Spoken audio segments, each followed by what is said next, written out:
नमस्कार फ्रेंड्स, स्वागत है आप सभी का यूजीसी नेट गुरुकुल के इस ऑनलाइन प्लेटफॉर्म पर। स्टूडेंट्स, यदि आप चैनल पे नए हैं तो चैनल को सब्सक्राइब जरूर कर लीजिए ताकि आने वाली जो भी अपडेट्स हैं वो आप लोगों को मिलती रहें। आज का सेशन काफ़ी इंपॉर्टेंट होने वाला है। यूजीसी नेट दिसंबर का जो पेपर फर्स्ट है, उस पेपर फर्स्ट के जो यूनिट फर्स्ट है, इसके मोस्ट रिपीटेड जो क्वेश्चन है उसको लेकर अपन चर्चा करने वाले हैं। और ये क्वेश्चन बार बार जो हैं वो रिपीट होते हैं किसी ना किसी साइकिल के अंदर, चाहे वो जून हो या दिसंबर हो। और वैसे भी इम्पोर्टेंट यूनिट है आप लोगों के लिए। और यदि आप यूजीसी नेट दिसंबर 2025 की तैयारी कर रहे हैं तो हमारा ऑफिशियल ऐप जेआरएफ अड्डा आप लोग डाउनलोड कर लें और वहाँ से पेपर फर्स्ट और पेपर सेकंड को आप तैयार कर सकते हैं। तो ये हमारा ऑफिशियल ऐप है जेआरएफ अड्डा। और अभी यहाँ पर एआई पावर्ड जो UGC NET study self planner है आप लोगों के लिए अवेलेबल है। तो इसमें जो पेपर फर्स्ट और पेपर सेकंड का जो सिलेबस है उसका कंप्लीट स्टडी प्लान है, आपके जो टारगेट्स हैं, आपके लिए जो नोट्स हैं, और आपको गाइडेंस टू इम्प्रूव है, और जो बिल्कुल मुख्य रूप से know your strong and weak areas with AI insights. तो आप हमारा जेआरएफ अड्डा जो ऑफिशियल ऐप है इस पर डाउनलोड करके आप इन बेनिफिट्स का लाभ ले सकते हैं।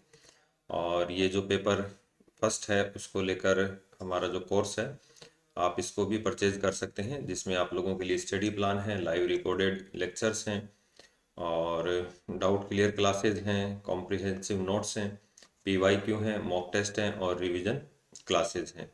तो पीडीएफ और लाइव और रिकॉर्डेड दोनों क्लासें आप लोगों के लिए अवेलेबल रहेंगी। चलिए, आज का जो यूजीसी नेट का पेपर फर्स्ट है उसका जो पहली यूनिट है उसके जो मोस्ट रिपीटेड क्वेश्चन है उनकी अपन चर्चा कर लेते हैं। और काफ़ी क्वेश्चंस ये पूछे भी जाते हैं। और स्टूडेंट्स, यदि आप दिसंबर नेट जेआरएफ का टारगेट दे रहे हैं तो यदि आप इसको क्लियर करना चाहते हैं तो इसके लिए आपके अंदर इतनी बैडली वो होनी चाहिए कि मुझे ये प्राप्त करना ही है, इतनी इच्छा होनी चाहिए बुरी तरीके वाली कि बस मुझे मेरा नेट क्लियर करना है, जेआरएफ क्लियर करना है। और तभी आप इसको क्लियर कर पाएंगे। लगभग हमारे पास 2 महीने का समय शेष बचा है। तो आप अपना पेपर फर्स्ट और पेपर सेकंड बेहतर ढंग से तैयार करके जाइए। तो पेपर फर्स्ट के जो मोस्ट रिपीटेड क्वेश्चन है उनकी अपन चर्चा कर लेते हैं। पहला क्वेश्चन, निम्नलिखित में से कौन से शिक्षण के विमर्श स्तर की विशेषताएं हैं? विमर्श यानी कि सोचने या विचारशील स्तर की विशेषताएं हैं। तो काफी बार ये क्वेश्चन पूछा गया है। तो विद्यार्थी तथ्यों और सूचनाओं को समझने के साथ सीखते हैं।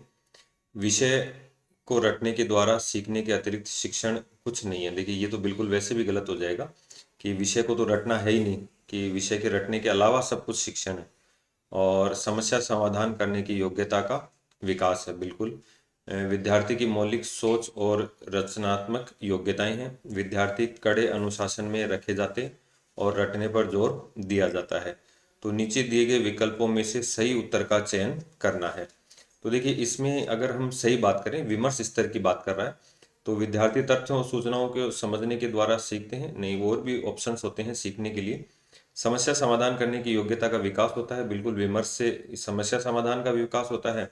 और विद्यार्थी की मौलिक सोच और रचनात्मक योग्यताएं विकसित होती हैं। और विद्यार्थी कड़े अनुशासन में रखे जाते हैं, नहीं, बिल्कुल नहीं रखे जाते। तो इसका सी और डी इसका राइट आंसर हो जाएगा। तो डी ऑप्शन इसका राइट हो जाएगा। केवल सी और डी यहाँ पर आप लोगों के लिए सही आंसर हो जाएगा।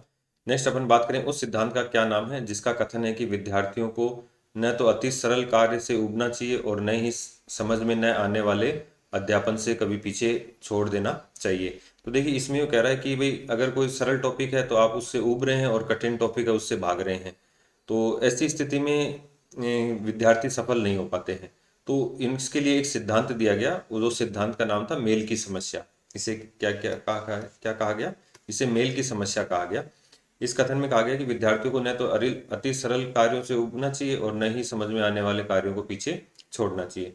तो इस सिद्धांत का जो नाम है उसे मेल का सिद्धांत कहते हैं। नेक्स्ट काफी अच्छा क्वेश्चन है। डीवी दो कथन दिए गए हैं। डीवी ने स्कूलों को समुदायों के समान और शिक्षा को सामाजिक प्रक्रिया के समान बताया है, बिल्कुल।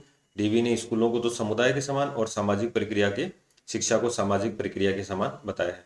चोमास्की ने कहा है कि शिक्षा का अंतिम उद्देश्य ऐसे व्यक्ति तैयार करना है जो गुणवत्ता की दृष्टि से एक दूसरे से भिन्न हो। तो देखिए, ये कथन भी डीवी का है। ये कथन भी जो है वो डीवी का है।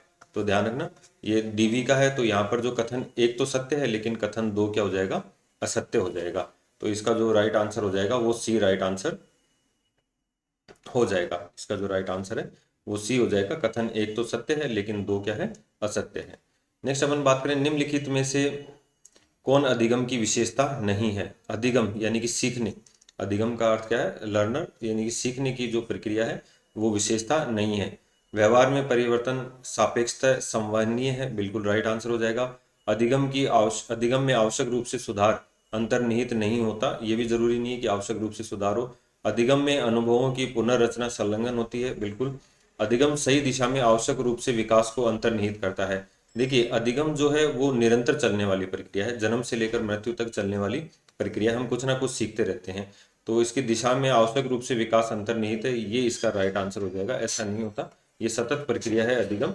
तो सापेक्षिक परिवर्तन है, सुधार अंतर्निहित, आवश्यक रूप से सुधार अंतर्निहित नहीं होता है। और अधिगम अनुभवों की पुनर्रचना संलग्न होती है, बिल्कुल। जो पुराने अनुभव हैं वो हमारे सीखने के काम आते हैं। नेक्स्ट अपन बात करें, एक कक्षा में शिक्षार्थियों के व्यक्तिगत अंतर को चिन्हित करने के लिए शिक्षक द्वारा निम्नलिखित में से किसका प्रयोग किया जाता है।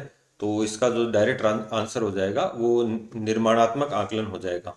विद्यार्थी एक शिक्षार्थी के व्यक्तिगत जो अंतर है उनको चिन्हित करने के लिए शिक्षक द्वारा निर्माणात्मक आकलन किया जाता है।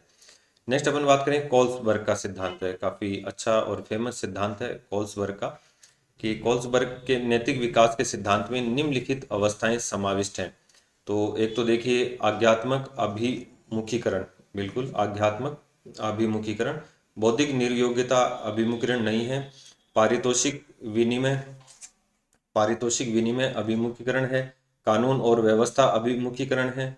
और इसमें ए सी डी और सामाजिक संविदा अभिमुखीकरण। तो कोल्सबर्ग के सिद्धांत में ये सभी चीजें शामिल हो जाएंगी। तो इसका राइट आंसर हो जाएगा ए सी डी और ई। तो बी इसका राइट आंसर हो जाएगा, बी यहाँ पर इसका राइट आंसर हो जाएगा। कोलबर्ग के नैतिक विकास के सिद्धांत में निम्नलिखित में से कौन सी अवस्थाएं सम्मिलित है। तो बौद्धिक निर्योग्यता नहीं है, बौद्धिक योग्यताएं हैं यहाँ पर। अगर ये निर्योग्यता हटा देता, बौद्धिक योग्यता अभिमुखीकरण हो जाता, आज्ञा पालन हो जाता, पारितोषिक विनिमय, कानून और व्यवस्था और सामाजिक संविदा अभिमुखीकरण हो जाता। नेक्स्ट अपन बात करें स्मरण, यानी कि जो याद करने की क्षमता, समस्या समाधान और निर्णय सहित विचार प्रक्रिया निर्माण में संबंधित अध्ययन का क्षेत्र कहलाता है। तो इसको अपन संज्ञानात्मक विकास कहते हैं, इसे हम संज्ञानात्मक विकास के नाम से जानते हैं। नेक्स्ट अपन बात करें, कथन 1 और कथन 2 दिए गए हैं। किशोर अवस्था का समय, ठीक है, जो एडोलसेंस है, किशोर अवस्था का समय शैशव एवं प्रौढ़ावस्था के मध्य बुद्धि तथा विकास का संक्रमण काल कहलाता है, ठीक है। बिल्कुल, ये जन्म और ये मृत्यु के बीच की जो अवस्था है। और किशोर अवस्था भावात्मक स्थायित्व एवं अत्यधिक राहत की कालावधि है। जबकि हम बात करें जो किशोर अवस्था है तूफान और झंझावतों की अवस्था है। तो इसका जो ऑप्शन ए तो सही है और बी क्या है, गलत हो जाएगा। तो कथन 1 सही है लेकिन कथन 2 गलत हो जाएगा यहाँ पर। नेक्स्ट क्वेश्चन अपन बात करें, अकादमिक गतिविधियों को अर्थपूर्ण और उपयोगी मानने और उनसे लाभ प्राप्त करने की प्रवृत्ति को क्या कहा जाता है। देखिए काफी इजी क्वेश्चन है। अगर अकादमिक गतिविधियों को अर्थपूर्ण और उपयोगी मानने और उनसे लाभ प्राप्त करने की अभिवृत्तियों को क्या कहा जाता है, तो ये सीखने की अभिप्रेरणा है, मोटिवेशन ऑफ लर्निंग, सीखने की अभिप्रेरणा कहलाती है। नेक्स्ट अपन बात करें पाठ्यचर्या से संबंधित क्वेश्चन है। पाठ्यचर्या से संबंधित क्वेश्चनों में अगर बात करें कि संदर्भ में निम्नलिखित में से कौन सा सही है। पाठ्यचर्या को नियमित रूप से संशोधित किया जाना चाहिए, ये बिल्कुल राइट आंसर है, इसको किया जाना चाहिए। पाठ्यचर्या में केवल सैद्धांतिक संकल्पनाएं होनी चाहिए, नहीं ऐसा नहीं है, पाठ्यचर्या में और भी चीजें होती हैं। पाठ्यचर्या को देश की संवैधानिक अनिवार्यों से निगमित किया जाना चाहिए और पाठ्यचर्या को उद्योग व समाज की आवश्यकताओं के अनुरूप बनाया जाना चाहिए। पाठ्यचर्या शिक्षक केंद्रित नहीं, ये शिक्षार्थी केंद्रित होनी चाहिए। और पाठ्यचर्या केवल सैद्धांतिक नहीं व्यवहारिक भी होनी चाहिए। ये तो देखो नॉर्मल अगर आप थोड़ा बहुत इसको पढ़ोगे तो वैसे भी क्वेश्चन सोल्व हो जाता। तो इसका ए सी डी राइट आंसर हो जाएगा। तो इसका जो सी ऑप्शन है वो यहाँ पर राइट हो जाएगा।